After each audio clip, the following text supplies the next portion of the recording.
House Republicans have still not been able to gather enough votes to pass Trump's One Big Beautiful Bill. This afternoon, they were told to go back to their offices. Why? Because there's been attendance problems all day. There's been weather problems, delaying people. But in addition, there are multiple Republicans who will not vote for the Senate's version of this big, beautiful bill.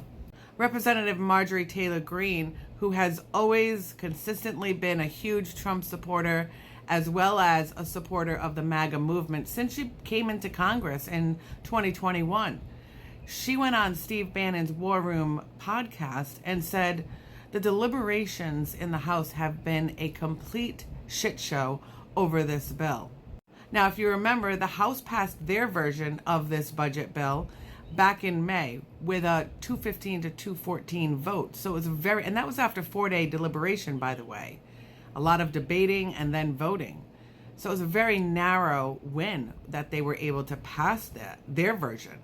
And the Senate barely passed their version of the bill.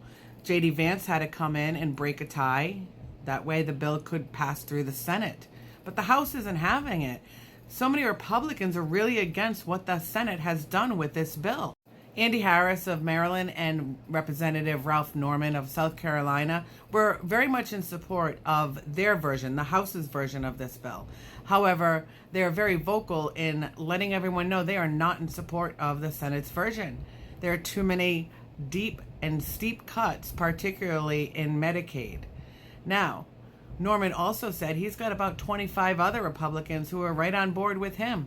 Thomas Massie said he's got about 10 Republicans who will be voting no.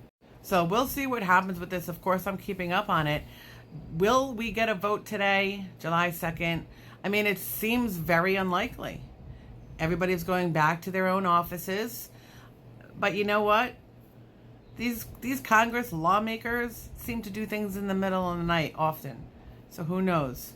I will keep you updated for sure. Please like, follow, and share so that I can continue to provide you with content. And I appreciate you being here.